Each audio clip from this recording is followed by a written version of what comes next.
Playing on the road on a Friday night, not a problem for one NBA team. This is Across the Board with Jeff Grant here at SBRforum.com. The Chicago Bulls versus the Brooklyn Nets at the Barclays Center.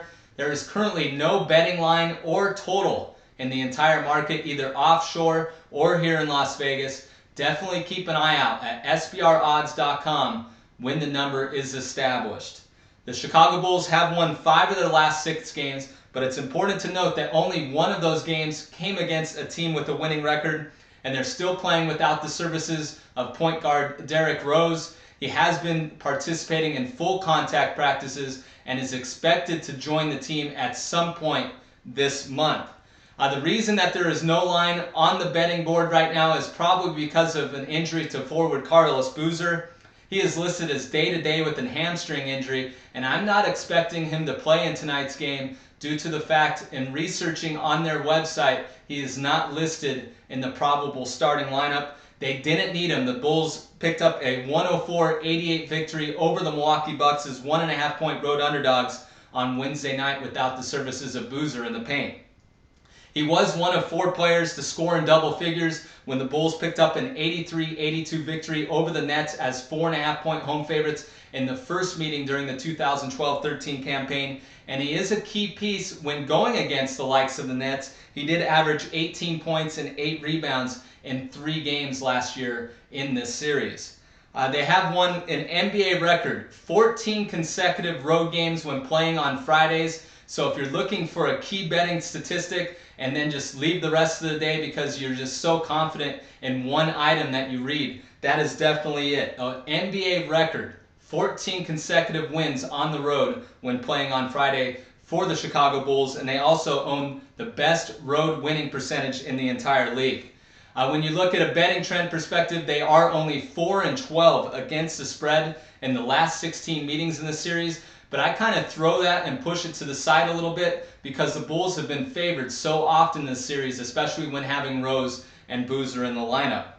When you look at the Brooklyn Nets, I think they come off one of the deflating losses of the season, a 105-85 setback to the Miami Heat as 2.5-point home underdogs, going under the posted total of 191, a recommendation that I gave on Wednesday night.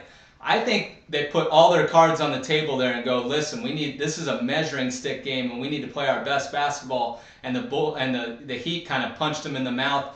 It was really that measuring stick game with PJ Carlesimo because the first meeting against the Heat was under the direction of Avery Johnson, but interim coach Carlesimo on the sidelines now. Shooting guard Joe Johnson, the free agent acquisition for the Brooklyn before the season, is really struggling right now from the field, averaging 13.3 points on 36.7% shooting, but he does average 18 points in his career against the Chicago Bulls. He has put up some solid numbers, especially against them in the playoffs, the Hawks and Bulls meeting, of course, in a few playoff series over the years. Point guard Deron Williams is really the key player to handicap for the Nets. He battled through flu-like symptoms against the Heat. He should be better off in this one, and he's averaged 26 points in the last 3 meetings against the Bulls. I think the Nets are going to be possibly overvalued in the market, not just because of the Boozer injury, but also the fact that the public is starting to notice how well this team has played at the Barclays Center. This is their first year at this facility. 17-8 straight up and 13-4 against Eastern Conference opponents. And they are also 23-5 this season when holding opponents under the century mark offensively, 16-1 when holding them under 90. Of course, they only lost the first meeting against the Bulls this year. When you look at February, you kind of turn the page from January, you got to start looking at some statistics. This is the middle of the season, how some teams perform in your handicapping during the middle stretch, getting ready for playoff positioning. The Bulls are 19-6. in the month of February since the 2010-11 season, while the Nets are 6-19 in that very same role. Of course, they have some new players that haven't really been a part of that record, but it's still important to note.